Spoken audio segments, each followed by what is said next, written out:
works better if you can hold it with one hand. But let's see, try to hold it down with my knees. This thing works pretty well.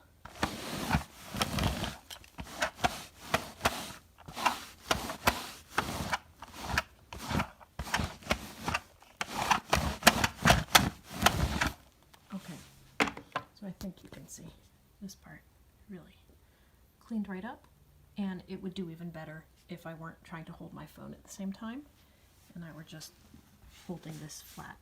And here's the part I couldn't get to, and you can see the difference is very, very furry, cat fur, and really pretty clean up here.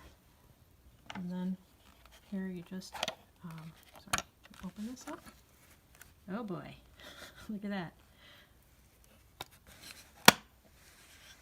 And if you start to get static electricity kind of moving the fur around so it's harder to pick up, you just spray a little bit of static guard on the fabric first, and it works really well.